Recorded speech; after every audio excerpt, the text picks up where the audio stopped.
Hello everyone, my name is Gaurav Srivastava and this is our platform Sir Tutorials। जैसा कि पिछली video में हम लोग एडमिशन चैप्टर पढ़ रहे हैं जो क्लास 12 की अकाउंटेंसी का है। और पिछली जो वीडियो थी उसमें हम लोगों ने जो गुडविल का ट्रीटमेंट था जिसमें पार्टनर गुडविल का अमाउंट लेके नहीं आ पा रहा था वो हमने पढ़ा था और रीवैल्यूएशन अकाउंट के कुछ क्वेश्चन किए थे। आज टॉपिक थोड़ा आगे बढ़ेगा और उसमें हमारे पास आज दो टॉपिक हैं, एक है वर्कमैन कंपनसेशन रिजर्व से रिलेटेड और एक क्वेश्चन है हमारा इन्वेस्टमेंट फ्लक्चुएशन रिजर्व से रिलेटेड। देखिए पिछला जो हम लोगों ने चैप्टर पढ़ा था उसमें आप ये डिटेल में पढ़ चुके हो, वही कॉपी पेस्ट यहाँ पे भी है, कुछ नया नहीं है, सेम वही चीज उठा के यहाँ पे भी आ गया है। तो आपको अगर आपने सेकेंड चैप्टर में इसको डिटेल में पढ़ा होगा तो आपको यहाँ पे कोई डाउट नहीं आएगा। ठीक है, जैसे यहाँ पे क्वेश्चन कह रहा है एक्स एंड वाई हमारे पार्टनर हैं।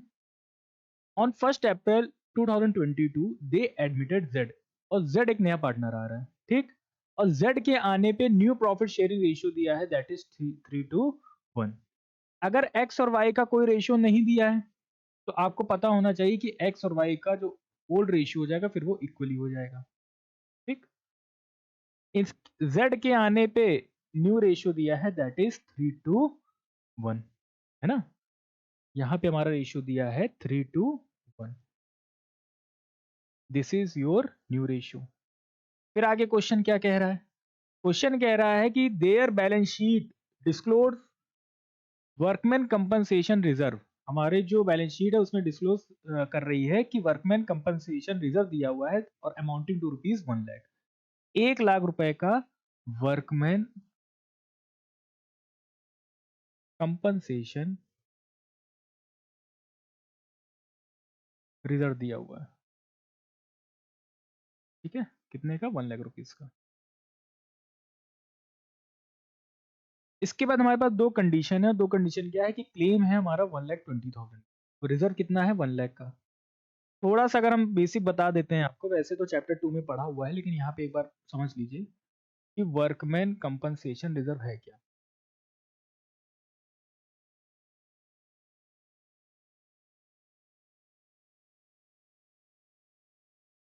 ठीक, देखिए जैसे मान लीजिए हम लोग अपनी पार्टनरशिप रन कर रहे हैं और हमारे अंडर कई सारे एम्प्लॉयज हैं, ठीक।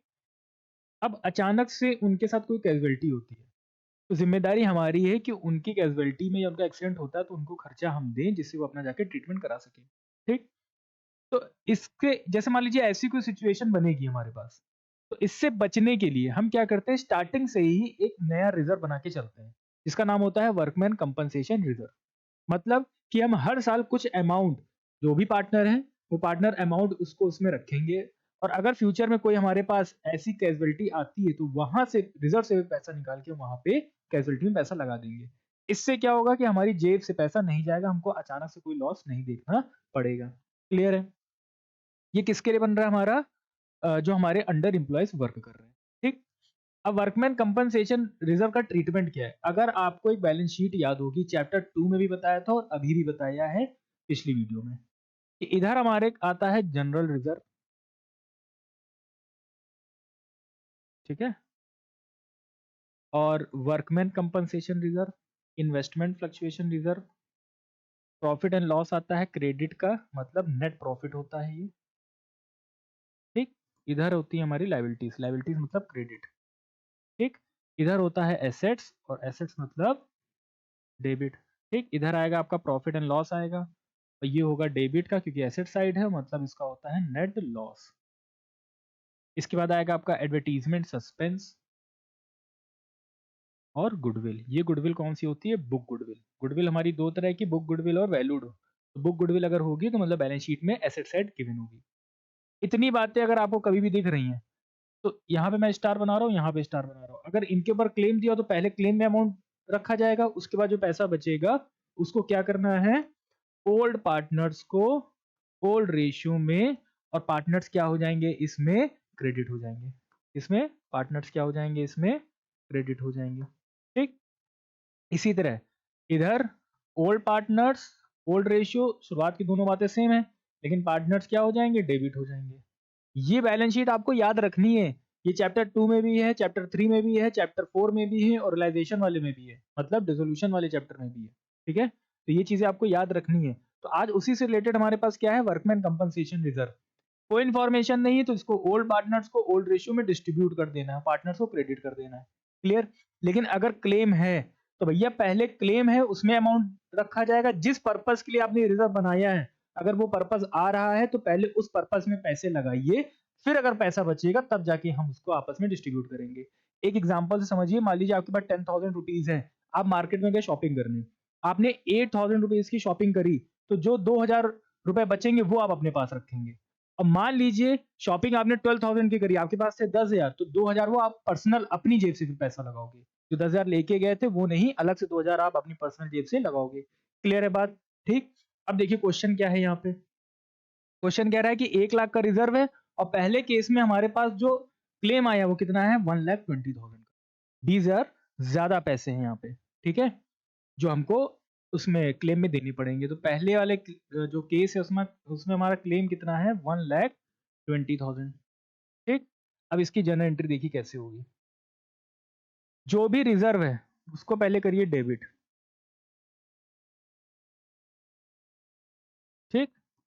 कितना, 1 लाख। लेकिन जो क्लेम आ रहा है टू वर्कमैन कंपनसेशन क्लेम, जो क्लेम आ रहा है वो क्लेम आ रहा है 1,20,000 का।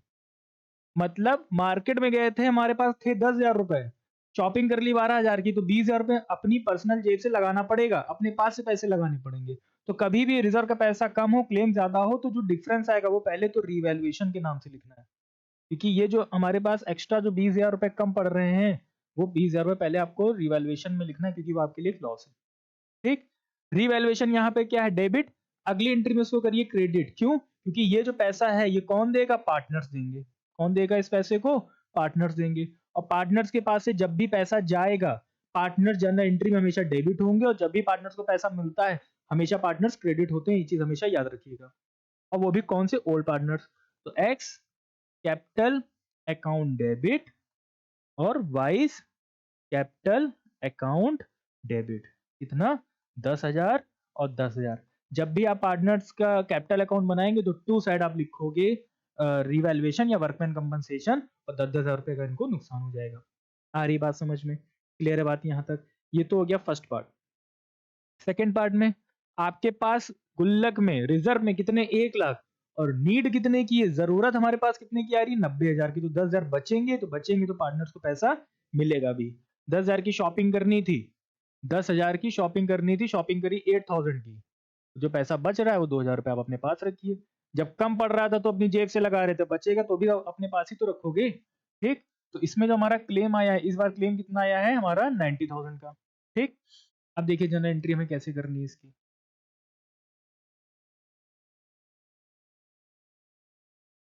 पहली चीज वही है, workman compensation reserve account debit. भैया पहले तो लिखो रिजर्व में कितना लिख लिया भैया, 1 लाख। ठीक। To workman compensation claim, claim में कितना अमाउंट, भैया कोई आया क्या, हमारा एक्सीडेंट हो गया, 90,000 का बिल बना है। ठीक। तो 90,000 रुपए उसमें दे दिए। अभी भी 10,000 बच गया, तो अब 10,000 रुपए डायरेक्टली रिवैल्यूएशन नहीं करना है। अगर पैसे कम का क्लेम आ रहा है तो जो पैसा बच रहा है वो डायरेक्टली आप ट्रांसफर कर दीजिए उनके कैपिटल अकाउंट में। जब भी पैसा मिलेगा, मैंने अभी बताया कि पार्टनर्स क्या होंगे, क्रेडिट होंगे। 10,000 बच रहे हैं तो 5,000 रुपए एक्स रख लेंगे और 5,000 रुपए वाई रख लेंगे। ये हो गया हमारा क्वेश्चन। जब पैसे कम पड़ेंगे तो रिवैल्यूएशन से एंट्री करके नेक्स्ट एंट्री में पार्टनर्स पैसे डेबिट लेके आएंगे, तो पार्टनर्स डेबिट हो जाएंगे। यहाँ पैसे बच रहे थे तो पार्टनर्स क्रेडिट हो गए। ठीक है। एक क्वेश्चन और देखिए। पिछले जो हमारा जो चैप्टर था उसमें हमने इन्वेस्टमेंट फ्लक्चुएशन रिजर्व के बारे में भी बताया था। जैसे वर्कमैन कंपनसेशन रिजर्व का ट्रीटमेंट चल रहा है, same as it is investment fluctuation reserve का भी है। पर्पस क्या है कि हमको अपनी इन्वेस्टमेंट को हर साल एक प्रॉपर वैल्यू पे बनाना है। कम हो रही तो पैसा लगा दीजिए, ज्यादा हो रहा तो हमारे लिए फायदा हो जाएगा। सेम वैसे ही चल रहा है जैसे वर्कमैन कंपनसेशन रिजर्व, बस यहाँ पे नाम क्या है, इन्वेस्टमेंट। क्लियर है यहाँ तक? पहला केस हमारा क्या है कि मार्केट वैल्यू कितनी है, 290, और उसकी एक्चुअल कॉस्ट कितनी है, 3 लाख। ठीक। मैंने रिजर्व में 40,000 रुपए रखे हुए हैं इन्वेस्टमेंट फ्लक्चुएशन रिजर्व में, कि इन्वेस्टमेंट अगर हमारी हमारी फ्लक्चुएट करेगी तो उसमें पैसे को हम ट्रांसफर कर देंगे। क्लियर। पहले केस में फ्लक्चुएट हुई, 3 लाख थी, 290 हो गई, तो 10,000 हमको फिर से लगाना पड़ेगा। कहाँ से लगाएंगे, जो रिजर्व है। तो रिजर्व में से हमने 10,000 रुपए लगा दिए। अभी भी उसमें रिजर्व में 30,000 बच जाएंगे तो वो हमारे लिए फायदा है। वो पार्टनर्स क्या कर लेंगे, बांट लेंगे, वो पार्टनर्स क्या हो जाएंगे, क्रेडिट। तो जैसे यहाँ पे ए और बी पार्टनर है 3:2 के, ए और बी यहाँ पे हमारे पार्टनर हैं 3:2 के, ठीक।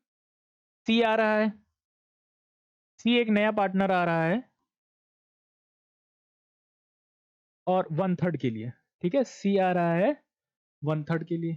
आपका होमवर्क क्या है कि इससे आप निकाल लीजिएगा न्यू प्रॉफिट शेयरिंग रेशियो। ये होमवर्क है आपका, ठीक। न्यू प्रॉफिट शेयरिंग रेशियो निकालिएगा। मैं यहाँ बस ये बता देता हूँ कि इसमें लगेगा केस, ठीक। केस फंक्शन लगा लीजिएगा। सारी चीजें पिछली वीडियो में मैंने बताई हैं, ठीक। फिर कह रहा है इन्वेस्टमेंट फ्लक्चुएशन रिजर्व कितना है, 40,000 है। इन्वेस्टमेंट फ्लक्चुएशन रिजर्व कितना है, 40,000 है। और कह रहा था कि इन्वेस्टमेंट की जो कॉस्ट थी, वो कॉस्ट कितनी थी, 3 लाख थी। क्लियर। अब एक एक केस देखते हैं। पहला केस क्या कह रहा है कि इन्वेस्टमेंट की मार्केट वैल्यू कितनी है, 290। इन्वेस्टमेंट की मार्केट वैल्यू कितनी है, 290। मार्केट वैल्यू कितनी है इन्वेस्टमेंट की, 2,90,000। सेम वही बात है। आपको मार्केट गए, 10,000 रुपए थे जेब में, 80,000 की शॉपिंग करी, सॉरी 8,000 की शॉपिंग करी, 2,000 बच गया तो आपने बांट लिए। तो भैया मार्केट में आपको पास थे 40,000, 10,000 रुपए की जरूरत पड़ी, 30,000 बच गया, बांट लिए जाए, ठीक। तो इसमें जो जर्नल एंट्री हो जाएगी हमारी, वो हो जाएगी आपकी इन्वेस्टमेंट फ्लक्चुएशन रिजर्व। वहां पे भी रिजर्व डेबिट था, यहाँ पे भी पहले रिजर्व डेबिट करिए, कितना है, 40,000। आपके पास 40,000 रुपए हैं, आपको 10,000 रुपए वहां क्लेम था, यहाँ क्लेम नहीं, यहाँ इन्वेस्टमेंट लिखना है। इन्वेस्टमेंट में अमाउंट को आपको लगाना है कितना, 10,000। जैसे इसमें 10,000 ऐड हो जाएंगे, जैसे ही इसमें 10,000 ऐड हो जाएंगे, ये फिर से कितनी बन जाएगी, 3 लाख, और यही हमको चाहिए, ठीक। अभी भी कितने बच रहे हैं, 30,000। तो 30,000 हमारे जो ओल्ड पार्टनर है उसमें डिस्ट्रीब्यूट हो जाएगा टू एस कैपिटल अकाउंट और टू बीस कैपिटल अकाउंट, ठीक। कितना हुआ, 30। 30 को डिवाइड करोगे 5 से, आएगा 6, और 6 3 जा 18,000 और 6 2 जा 12,000। हो गया क्वेश्चन, ठीक। पहला पार्ट हो गया। दूसरा पार्ट क्या कह रहा था कि मार्केट वैल्यू कितनी है, 2,45,000। मार्केट वैल्यू कितनी है, 2,45,000। मार्केट वैल्यू हमारी इन्वेस्टमेंट की कितनी है, 2,45,000, ठीक। This is your second case. अब देखो ध्यान से, इसमें कितना अमाउंट ऐड कर दें कि वैल्यू कितनी बन जाए, 3 लाख। हमको वैल्यू 3 ही लाख की बनानी है।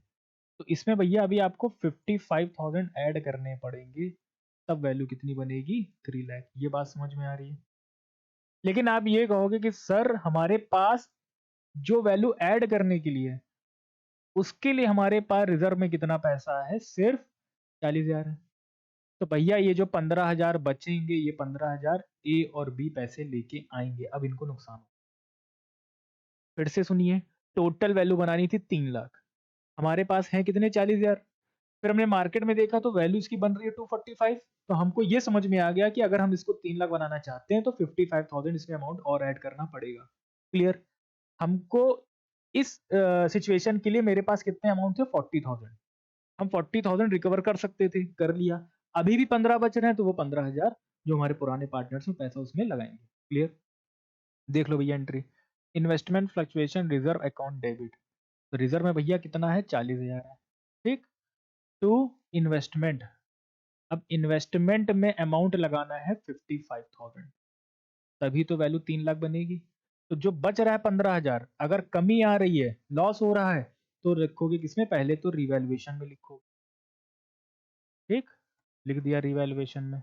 इसके बाद रिवैल्यूएशन को वहां पे क्या कर दो, क्रेडिट कर दो। तो टू रिवैल्यूएशन कितना हो जाएगा, 15,000। और इसको डिस्ट्रीब्यूट कर दो ए और बी में, क्योंकि वो पैसा लेके आएंगे। तो A capital account debit, B capital account debit, ठीक। 3:2, 5 से डिवाइड करोगे आएगा तुम्हारा कितना, 3, और 3 3 जा 9, और 3 2 जा 6। हो गया सेकंड पार्ट। आई होप कि आपको ये दो पार्ट समझ में आ रहे होंगे। देखिए क्वेश्चन लगाते रहिए, बोर्ड्स आ रहा है, नजदीक आ रहा है एग्जाम अब, है ना? लगाते रहिए अब आप क्वेश्चन। अगला क्या है, 3 लाख। ठीक, भैया हमारे पास 10,000 रुपए थे, 10,000 में हम गए वहां पे, का कोई खर्चा नहीं करना है, पहले से ही पेमेंट हो चुका है, तो 10,000 बच गया, वो पूरे 10,000 हम क्या कर लेंगे, बांट लेंगे। तो आपको 3 लाख वैल्यू बनानी है, और पहले से ही 3 लाख है, तो आपका जितना भी रिजर्व का अमाउंट था, जो जेब में पैसे थे, वो यूज ही नहीं हुए, वो पूरे पैसे ओल्ड पार्टनर्स को ओल्ड रेशियो में बांट दिए जाएंगे। आ रही बात समझ में? क्लियर है बात यहाँ तक? ठीक। तो जो थर्ड केस है हमारा, उसमें जो मार्केट वैल्यू है इन्वेस्टमेंट की, ठीक है, ये कितनी है, 3 लाख है। तो भैया कोई जरूरत ही नहीं हुई हमारा रिजर्व का यहाँ पे, तो भैया बांट दो पूरा। Investment fluctuation reserve account debit कितना था भैया, 40,000 था, इसका कोई काम ही नहीं पड़ा, तो पूरा पैसा बट जाएगा, बटेगा तो पार्टनर्स को पैसा मिलेगा, और पार्टनर्स को पैसा मिलता है तो पार्टनर्स क्रेडिट होते हैं। कर दिया भैया क्रेडिट, किसमें, 3:2 में। 5 से डिवाइड करोगे आएगा 8, 8 3 जा 24 और 8 2 जा 16, हो गया भैया हमारा थर्ड पार्ट। क्लियर है? देख लेते हैं भैया, फोर्थ पार्ट कह रहा है 3,25,000 है वैल्यू, बहुत बढ़िया। वैल्यू बनानी थी 3 लाख, हो गई 3,25,000, इधर 25,000 का प्रॉफिट हुआ, प्लस जो हमारी जेब में पैसे थे वो भी प्रॉफिट हो गया। हम मार्केट गए 10,000 लेके, का यहाँ पे वैल्यू तो 10,000 जो थी हमारी जेब में, उसका यूज ही नहीं हुआ, तो भैया वो तो हमारे बच गए। साथ कह रहे हैं, सामने वाला कह रहा है भैया और हमसे पैसे लेके जाओ, तो वो भी अलग से फायदा हो रहा है। क्लियर है बात? तो टोटल यहाँ पे 25,000 और 40,000, टोटल हमको फायदा कितना हो गया, 65,000 का। लेकिन इसको करना कैसे, ये देखिए। फोर्थ केस में कह रहा है कि जो मार्केट वैल्यू है हमारी इन्वेस्टमेंट की, वो है 3,25,000। ठीक, तो सबसे पहले तो अपना जो रिजर्व है वो डिस्ट्रीब्यूट करिए। तो हमारा जो है investment fluctuation reserve account debit कितना, 40,000। भैया हमने देख लिया यहाँ पे कितना है, 40, और 2 एस कैपिटल, और 2 बीस कैपिटल, 24,000 और 16,000, जैसे अभी हम लोगों ने एंट्री करी थी। इसका कोई यूज ही नहीं हुआ तो पूरा बढ़ गया, प्लस 25,000 रुपए का फायदा हुआ, तो सेकेंड एंट्री में, अच्छा जब अमाउंट ज्यादा हो जाएगा तब भी रिवैल्यूएशन से ही करना है। ठीक, तो भैया पैसे किसको मिलेंगे, ए और बी को मिलेंगे, तो ये दोनों तो क्रेडिट होंगे, पहली बात तो आप ये समझ लीजिए। ठीक, क्रेडिट कर दिया गया भैया। और क्रेडिट क्यों करोगे, यहाँ पे भी क्या लिखना है, रिवैल्यूएशन लिखना है। जब अमाउंट बढ़ जाएगा, ठीक, तब भी रिवैल्यूएशन लिखना है। कितना बढ़ गया है, 25,000। 5 से डिवाइड करोगे 5 ही आएगा, 5 3 जा 15 और 5 2 जा 10, और ये हो गया हमारा क्वेश्चन। ठीक, एक लॉजिक से अगर आप समझोगे, इसको पैटर्न से समझोगे, तो कभी भी इसमें डाउट नहीं आएगा। और ये अभी तो प्रॉपर क्वेश्चन है, आगे जाके जो हमारा प्रॉपर एक फुल क्वेश्चन आएगा, जिसमें हमारे पास रिवैल्यूएशन, कैपिटल अकाउंट और बैलेंस शीट बनाना पड़ेगा, तो उसमें एक एक एडजस्टमेंट में ही हमारे पास आते हैं कि हमारा क्लेम इतना था, रिजर्व इतना था, तो क्या होगा। और अगर आपने इसको सही से नहीं समझा, तो आपका वहां पे कभी भी रिवैल्यूएशन प्रॉफिट नहीं आएगा, फिर कैपिटल के बैलेंसेस मैच नहीं होंगे, फिर लास्ट में हमारी बैलेंस शीट भी मैच नहीं होगी। आज हमने 2 क्वेश्चन कराए हैं, और ऐसे ही क्वेश्चन हमने चैप्टर 2 में भी पढ़ाए हैं। टॉपिक वही है, क्वेश्चन भी समझिए वही है, बस खाली यहाँ वैल्यू चेंज है। ठीक, तो इनको पढ़िए, और आज के लिए इतना ही है, और नेक्स्ट वीडियो में हम इसके आगे के जो प्रॉपर क्वेश्चन है वो कराएंगे। और आई होप कि आपको सब समझ में आ रहा होगा। मैं बार बार कह रहा हूँ कि अगर आपको कभी भी कोई डाउट होता है तो हमारे कमेंट सेक्शन में मेंशन करिए, मैं उसके लिए एक सेपरेट वीडियो लेके आऊंगा। आज के लिए इतना ही, थैंक यू सो मच।